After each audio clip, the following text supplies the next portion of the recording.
The maritime landscape of Southeast Asia is undergoing significant changes, marked by two contrasting developments. On one hand, Japan has retired its legendary patrol ship, Shikishima, a symbol of maritime strength and order. On the other hand, China's militarized, monster ships, are aggressively asserting dominance in disputed waters, posing an increasing threat to regional stability. These events underline the urgent need for the Philippines to modernize its naval and coast guard capabilities while fostering international cooperation to secure its maritime sovereignty. Shikishima, commissioned in 1991, was among the largest and most advanced patrol ships in the world. With a length of 150 meters and a displacement of 6,500 tons, the vessel was a cornerstone of Japan Coast Guard's JCG fleet. It was specifically designed to safeguard Japan's exclusive economic zone, EEZ, and perform high-stakes missions such as escorting shipments of nuclear material. Equipped with state-of-the-art radar systems, including the OPS-14 anti-air radar and twin Oerlikon 35mm guns, Shikishima was a powerhouse capable of monitoring and responding to threats across vast ocean territories. Its ability to undertake long-range missions without resupply demonstrated its unmatched endurance and strategic importance. However, after 3 decades of service, Shikishima was officially retired in late 2024 as part of Japan's effort to modernize its maritime defense. This move signals a transition towards newer, more advanced vessels, reflecting the evolving demands of maritime security in the region. While Japan retires its maritime legends, China continues to expand its influence in Southeast Asian waters through its so-called monster ships. These vessels, some exceeding 10,000 tons in displacement, are significantly larger than most Coast Guard ships in the region.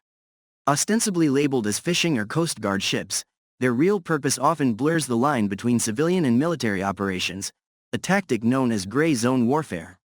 China's deployment of these ships near the Scarborough Shoal and other parts of the South China Sea poses a direct challenge to the sovereignty of neighboring nations, including the Philippines. These operations not only violate international maritime laws, including the 2016 Permanent Court of Arbitration ruling that invalidated China's expansive claims, but also disrupt the livelihoods of Filipino fishermen who depend on these waters. The presence of these vessels has been described as coercive, with reports of Chinese ships engaging in aggressive maneuvers, such as blocking access to fishing grounds and harassing local fishermen. These actions are part of a broader strategy to assert dominance over disputed territories and intimidate smaller nations into submission.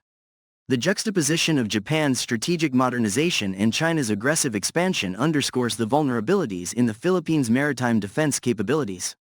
With over 36,000 kilometers of coastline and a maritime area rich in resources, the Philippines cannot afford to remain passive in the face of these challenges.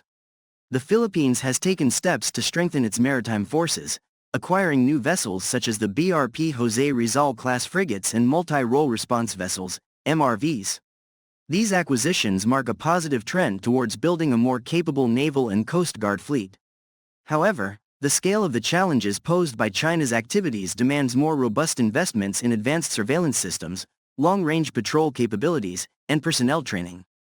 Japan's decision to retire Shikishima opens the possibility for the Philippines to acquire surplus ships from Japan.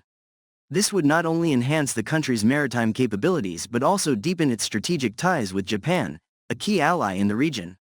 The Philippines could benefit from Japan's expertise in shipbuilding and maritime technology, further strengthening its ability to monitor and secure its waters.